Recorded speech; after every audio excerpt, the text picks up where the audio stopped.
Após as manifestações do dia 12/9 de 2021, aquele fiasco total em que se misturou tudo quanto é tipo de coisa que você possa imaginar, PT, até gente do PCdoB esteve lá, Novo, PDT, com Ciro Gomes, Dória, Mandetta, aquela velha frase de diga-me com quem tu andas que eu te direi quem tu és. Não venha com essa conversa de que é uma pauta única que não cola. Sinceramente, é um fisiologismo absurdo. E aí, no dia 13, o presidente do Novo, Eduardo Ribeiro, do qual eu não conheci pessoalmente, não tenho absolutamente nada contra a pessoa do Eduardo Ribeiro, não o conheço, não posso dizer nem nada de bom nem nada de ruim. Ele assumiu a sigla no começo da pandemia, mais ou menos, né? E nenhum dos encontros que eu já tive, mesmo virtuais, eu tive contato com ele. Me parece ser uma ótima pessoa, mas deu uma entrevista que eu tive que anotar vários pontos aqui. Os colegas do partido ficam me mandando coisas, afinal de contas eu tenho muitos conhecidos lá, saí recentemente e parti para essa questão de fazer o meu trabalho como jornalista independente, do qual estou me sentindo muito à vontade. Afinal de contas, posso dizer aquilo que eu penso das coisas que eu estou vendo dentro do meu ponto de vista, e isso não tem preço. Na entrevista ao antagonista do dia 13, o presidente acaba citando, o presidente do Partido Novo, Eduardo Ribeiro, acaba citando que quem pensa diferente, acredita, né, vai acabar deixando a legenda. É quase como se você estivesse na casa de alguém, numa festa ou em alguma situação, e que algumas pessoas se posicionam de tal maneira e dizem: quem não está afim, quem não concordou, quem não aceitou, pode ir embora. Confesso para você que mesmo que a mensagem não fosse para mim, eu sairia, porque é de uma deselegância, de uma grosseria tamanha. Uma coisa é dizer assim: olha, vamos tentar chegar num acordo, o posicionamento é esse, sei que pode ser que alguns saiam, mas ser convidado a sair só porque pensa diferente, e num aspecto, vamos dizer assim, em tese minúsculo, que era um posicionamento simples do partido, que era de continuar como um partido propositivo, independente, né? Que era a postura que o Novo tinha até a virada de 2019 para 2020. No 2019 já se via alguma tendência a esse tipo de posicionamento. Alguns até acham que deveria ser mesmo oposição ao Bolsonaro, outros não. Por fim, oposição da esquerda, de centro-esquerda, está cheio de gente aí para tacar pedra no presidente. É o governo perfeito, maravilhoso? Não, tem seus problemas. Mas é tanta gente jogando contra, e tanta gente simplesmente jogando contra por mero posicionamento político ou para tentar tirar alguma vantagem, por mero corporativismo ideológico ou sei lá o que, não faz o menor sentido, apesar de reconhecer que ninguém é perfeito, e exigir isso do presidente é uma coisa sem nenhum sentido. Ele coloca assim: como dirigente partidário, no entanto, Eduardo Ribeiro reforça a decisão institucional anunciada em julho ser favorável ao afastamento do presidente da República. Quem são os caras que vão ganhar o quê com uma crise política, uma atrás da outra, anos após anos? Essa Constituição permitiu que se deixe aí uma espécie de dependência muito grande do Executivo com relação ao Congresso, e haja vista recentemente com as interferências até desastrosas do STF. Então, governabilidade bastante complicada no país. Obviamente quem perde são os pobres, são as pessoas simples, classe média também, que ali está na unha mantendo o seu negócio, o seu emprego. Os milionários parece que gostam disso, tanto é que o aumento da desigualdade no Brasil foi acentuado. Depois ele diz assim: a sigla não tem apego à candidatura própria ao Planalto em 2022 e trabalha para a construção da chamada terceira via. Em 2018, para quem acompanhou bem o Partido Novo, vai se recordar aí muito facilmente que o discurso era bem distinto desse aqui. Fazer a coligação ou qualquer tipo de aproximação somente com pessoas ou partidos que tivessem alguma afinidade com os princípios e valores do Novo. Me parece que isso aí foi por terra, né? O negócio jogaram fora, não faz o menor sentido mais. E aí vem com essa história de que a sigla não tem apego à candidatura própria. tá complicado de entender isso, né? Certamente a gente sabe quem vai ser o candidato do Novo. Se não houver candidato, vai ser quem o João Moedo concordar que faça algum sentido.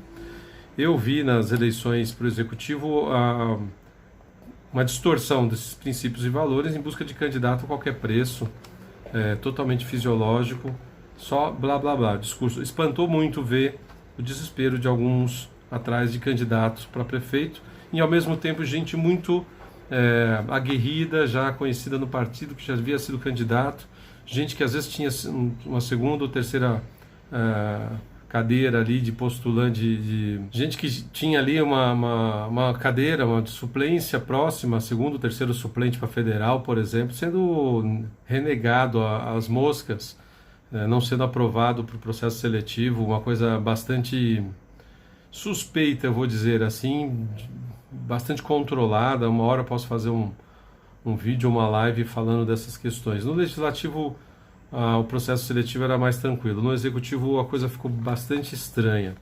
Eduardo Ribeiro comenta ainda que acha que sabe, né? Foi bem assim, acho que diversos fatores contribuíram para o desgaste, né, dessa manifestação do dia 12, a baixa aderência, né? A baixa adesão. Eu achei uma desculpa meio esfarrapada, meio canhesta, né? Mudança de pauta em cima da hora, não sei que mudança de pauta foi essa, mas eu pelo menos não percebi nenhuma mudança de pauta.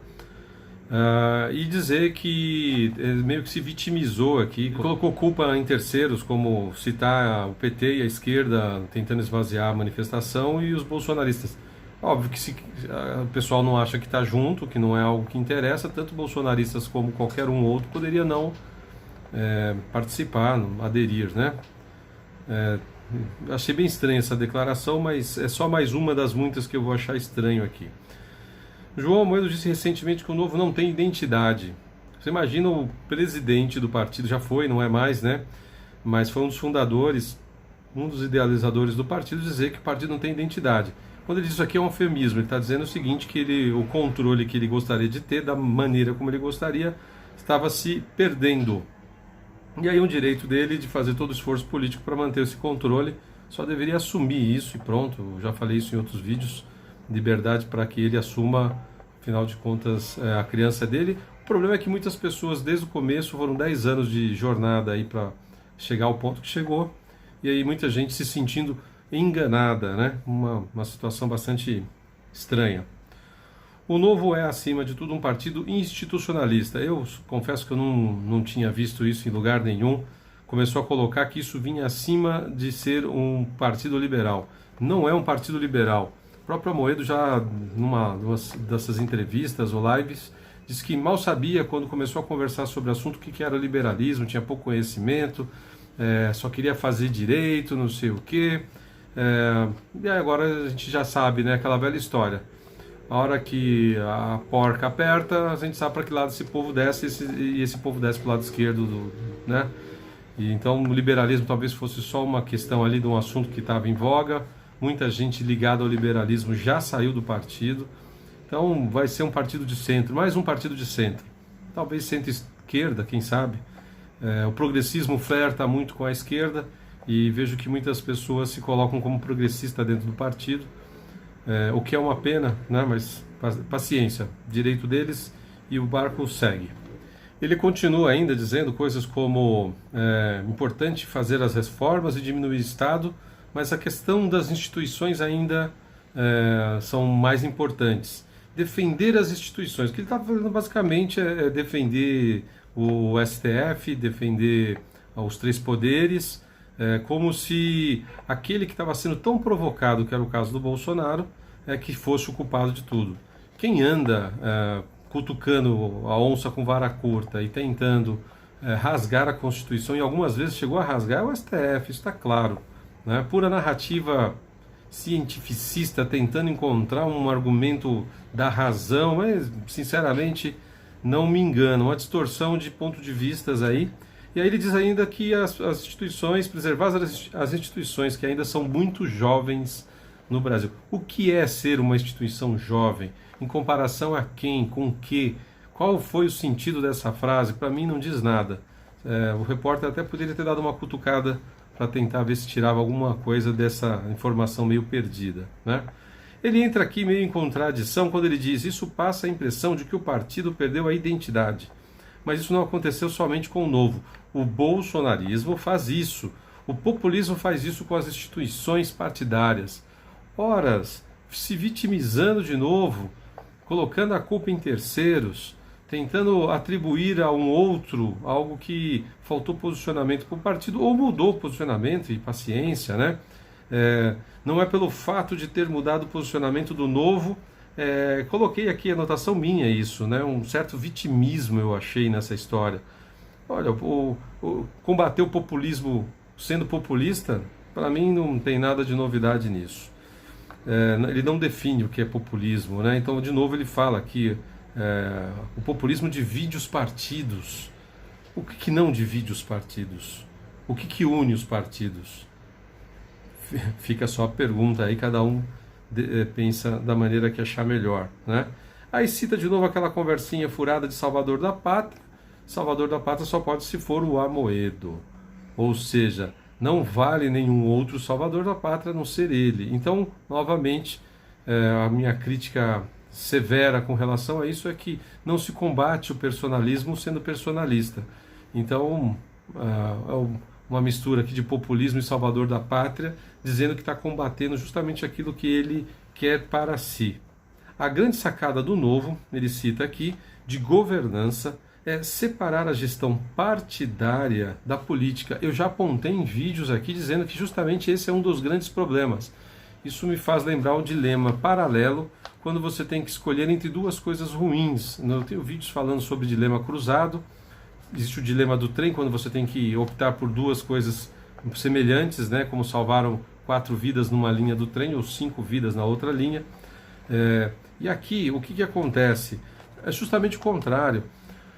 Em 2018, se eu não me engano, um pouco antes, o PSDB passou por um problema muito sério com relação ao Aécio Neves, que era presidente do partido e que estava sendo ali meio com o nome envolvido em acusações de corrupção, e ficou uma saia justa, realmente.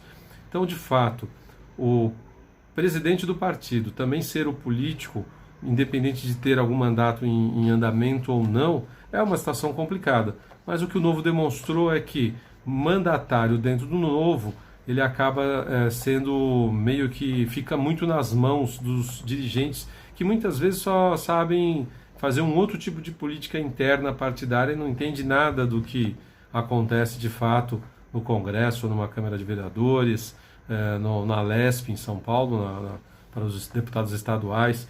Então fica uma situação assim. Eu confesso aqui que entre esses dois males, se tiver que optar por um hoje, eu prefiro um partido tradicional que o problema de governança, no fundo, fica menor. Aprendam, por favor, a fazer lavagem de roupa suja entre 4 paredes. Afinal de contas, ficou feio, principalmente quando o Amoedo, mesmo não exercendo nem o cargo de presidente, fica opinando e falando coisas como se fosse uma lei divina aquilo. De fato, ele toma a postura de dono do partido, né? Ele fala que esse afastamento dá essa isenção para que nós, dirigentes, tomemos essas decisões de direcionamento, que foi o que fizemos em relação ao impeachment. Mas não é só isso. Em relação aos próprios mandatários, só nos meses recentes agora, 3 foram expulsos. Então é o seguinte, não rezou na cartilha do Amoedo, tchau. Aí vem um momento aqui agora que eu achei que é aquele momento de puro delírio, sabe? De gente que está realmente empenhada e obcecada pelo poder, né? O repórter pergunta: o Novo, como partido, é a favor do impeachment de Bolsonaro? E ele responde: sim, primeiro tiramos o Bolsonaro, depois vencemos o Lula. Poxa, o Bolsonaro foi eleito no voto. O Lula, tira o Lula da onde? Vencemos o Lula onde? Na verdade ele não falou tiramos o Lula, tiramos o Bolsonaro e vencemos o Lula. Uma egocentrismo aqui, a vaidade parece que subiu a cabeça e não está jogando a favor do país, está jogando a favor deles mesmos, como que acaba acontecendo com a grande maioria dos políticos, né? Fica todo um jogo de poder. As pessoas, a grande maioria das pessoas que eu conheci nas ruas, em vários lugares que eu estive, tinham a esperança de que o Novo pudesse agir de maneira diferente e chegaria, na minha opinião, ao poder de uma maneira mais tranquila, juntando as pessoas e não separando as pessoas, né? Estamos tentando criar um ambiente institucional e político para que o Bolsonaro seja removido. Quer dizer, esse é golpe, né? Removido, para mim, nesse sentido aqui, é golpe. Não tem outra palavra para isso, né? Eu cheguei até a fazer uma anotação aqui que essa ideia de terceira via deixou de ter uma razão propositiva, como eu já falei em outros vídeos, e passou por uma aposta. Eles apostaram e erraram feio, né? Foi um dos que mais perderam, que mais perdeu adesão nessas manifestações foi o Novo. Um fiasco total. Aí o repórter pergunta se há uma divisão interna, ele responde que sim, que não tem por que não reconhecer isso. Eu achei bastante sincero da parte dele, mesmo porque talvez fosse bem difícil de esconder essa questão. E o repórter continua: e como o partido lida com isso? Há um trabalho de convencimento, eu colocaria aspas nesse convencimento, ou possibilidade de punição por posturas contrárias à orientação do partido. Não houve nenhuma decisão muito forte com relação a isso, vinculativa, que dissesse alguma coisa como ou aceita ou está fora. Mas nos bastidores, em conversas paralelas e às vezes em vídeos pelo Instagram, perguntas: não está interessado, sai. É bastante desagradável isso, você está num lugar e as pessoas ficarem te convidando para sair e às vezes não serve para você isso, serve para o cara que está do lado. Mas a falta de educação, de compostura é tão grande que você se compadece com o problema de um outro que de repente se enquadra naquilo que está sendo referido e você acaba querendo sair também, por que não? Quem é acusado de bolsonarista no Novo nega essa pecha. Mesmo porque bolsonarista, essa pecha, esse apelido, ele tenta reduzir o debate. Não há debate. Simplesmente aqueles que não têm argumento, né, acabam te acusando ou te dando um apelido de alguma coisa, tentando fugir, já que não tem argumento para debater, fica rotulando as pessoas de acordo com a sua própria consciência. Ele mesmo diz isso, né? Acho que cada um, vamos dizer assim, rotulando as pessoas de acordo com a sua própria consciência. O que eu mais vi de pessoas sem argumento dentro dos grupos de WhatsApp do Novo, tentando rotular qualquer um que não se enquadrasse naquele alinhamento, e justamente são as pessoas que menos têm argumento para debater o assunto. Gosto de uma frase do Ronald Reagan que diz o seguinte: quem concorda 80% com você e só discorda 20%, ele não é teu inimigo. No caso aqui, eu vi pessoas discordando por coisas bobas. E aí perdeu o filiado à torta e à direita, né? Hoje parece que está abaixo da metade do que já tinha no passado, sem contar que num partido como o Novo, em que a contribuição é que realmente demonstra quem está ativo, a última informação que eu tive é que estava em 12 mil. Não sei se é oficial, 12 mil contribuintes, um partido que já chegou a 48 ou 49 mil filiados. Uma postura bastante desagregadora. Postura de chefe, não de líder, né? Aí ele fala aqui, uma pergunta do repórter sobre se ouviu os mandatários com relação a essa posição pelo impeachment do Bolsonaro. Ele diz que o partido ouve todo mundo. Se ouve todo mundo quem? Os mandatários? Se ouviu os mandatários, eu não sei. Eu sei que os filiados não participaram dessa decisão. Foi uma coisa de cima para baixo, vertical.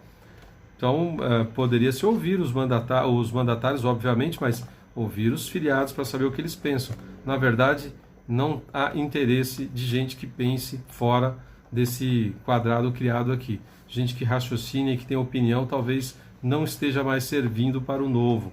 Ou entra lá e fica como um capacho, ou sai. Eu acho que o recado já foi bem dado, infelizmente, essa é a postura deles.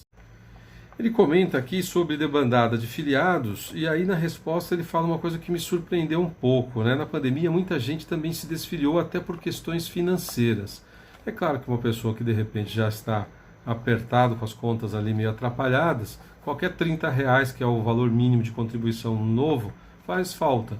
Mas até onde eu percebi nas reuniões que estive, sinceramente era um partido bastante de nível médio-alto, e acho pouco provável, acho muito mais coerente as pessoas dizerem assim: não me filiei porque não tinha condições de contribuir, do que dizer o contrário: me filiei, mas deixei porque não tinha condições de contribuir. Absurda essa comparação, porque se já se filiou, em algum momento já estava contribuindo, o máximo que poderia acontecer parando de pagar era a pessoa não ter direito a algumas questões como participar do processo seletivo, não ser dirigente, você tem que ter um período ali ativo por mais de 6 meses, se eu não estiver enganado. Então Então isso aqui para mim nunca vi ninguém dizendo assim, deixei de seguir o partido e deixei de ser filiado por questões financeiras. Acho que está delirando um pouquinho aqui nessa questão. Aliás, delírio ultimamente eu tenho visto em bastante áreas da política, e o Novo infelizmente acabou acompanhando isso. Aí ele diz aqui: o partido adotou uma postura quase ácida e agressiva contra o governo, bastante agressiva, eu acredito. Isso são palavras do Eduardo Ribeiro, porque já estávamos percebendo que seria uma catástrofe. Então, o que você faz se você percebe que algo está prestes a pegar fogo? Você joga gasolina? Política é ocupação de espaço, é óbvio, tal, mas, sinceramente, a trajetória que o Novo estava era muito mais ascendente, muito mais firme, concreta, com bons alicerces, do que apostando que ia tomar o poder de alguma outra maneira. Havia entre alguns uma expectativa de que as reformas, pelo menos com o Paulo Guedes, iriam acontecer. Quem entende um pouco de política e sabe como está estruturada a política no Brasil, sabe que por mais boa vontade que alguém tenha, depende muito principalmente do Congresso. Então, sinceramente, era muito mais fácil o Novo tomar uma atitude propositiva, tentar envolver o Congresso nas questões de privatização e apontar quais eram as pessoas ou grupos que estavam impedindo isso, mas preferiu ir por outro lado e simplesmente ficar acusando sem demonstrar o trabalho. Eu sou muito fã de alguns dos deputados federais do Novo, principalmente o Van Hatten. Então, faltou ali talvez dar mais voz, dar mais espaço para tentar por esse caminho do Van Hatten ou de algum outro deputado federal. Muito agregador a maioria deles, o Mitrô principalmente, o Van Hatten, bom, são bons nomes, não vou ficar citando porque pode ser que amanhã eu me arrependa de citar algum desses nomes. Alguém pergunta, faz uma piada, ele diz assim, se envelhecer, fala, essa é a piada que a gente escuta todo dia, né, que o Novo envelheceu. Na verdade, quem tem algum conhecimento de marketing sabe que quando você escolhe um nome que dá margem para alguma brincadeira, você vai ter que aguentar essa brincadeira.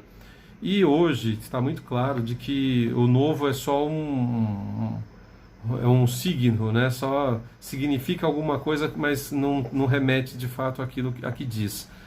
Na linguística, para mim, quando eu ouço essa palavra, eu ouço como um sinônimo de coisa velha. Para mim já envelheceu mesmo, acho que já nasceu velho, né?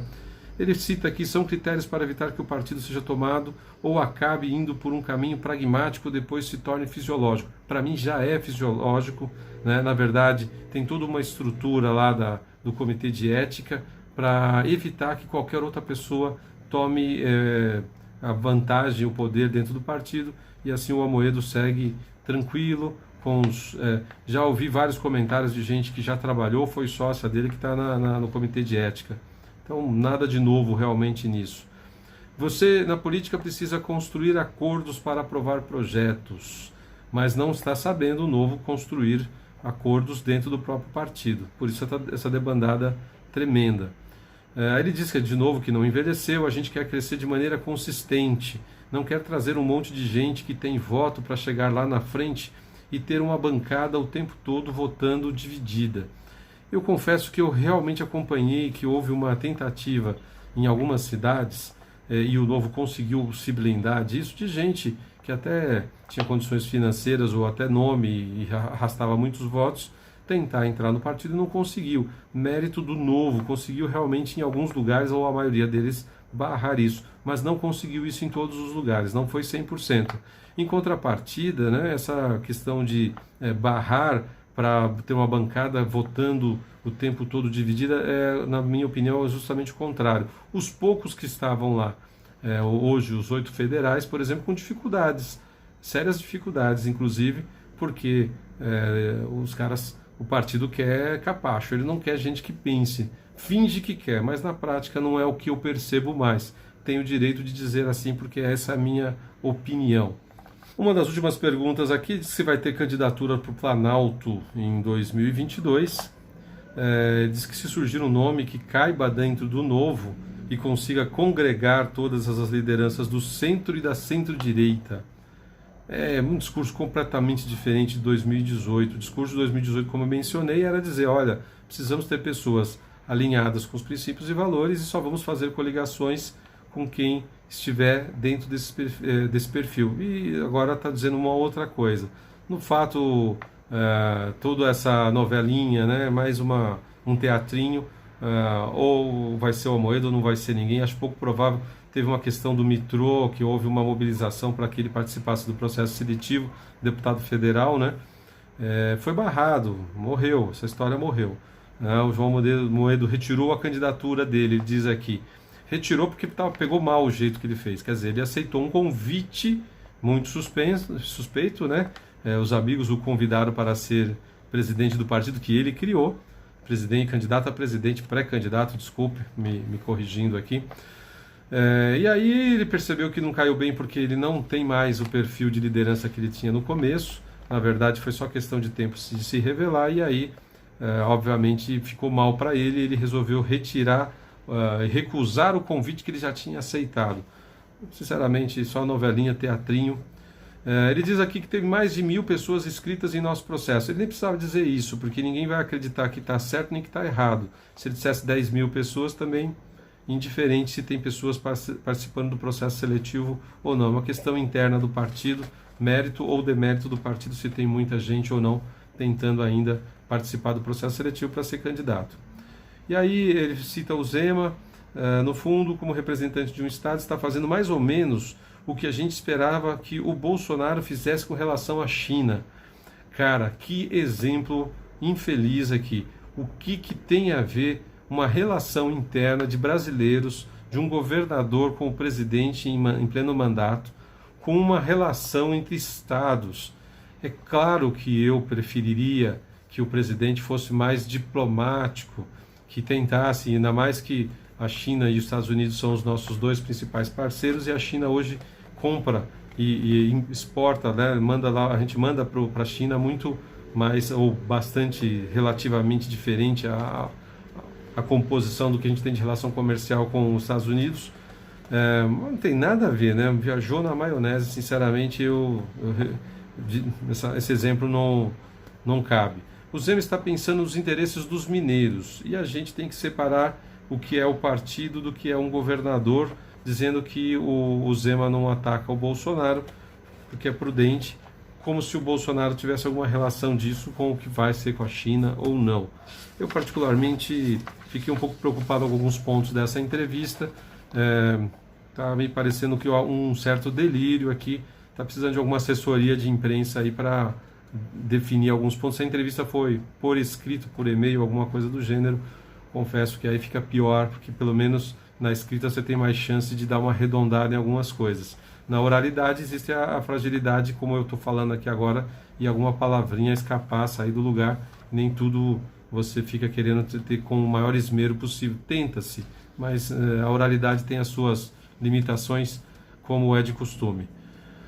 Espero que você tenha gostado dessa matéria. Dê o seu joinha aí, se inscreva no canal se você gostou do que a gente falou, das outras matérias que eu tenho passado no canal. São assuntos diversos, mas principalmente ligados a comportamento e política. Um abraço e até a próxima.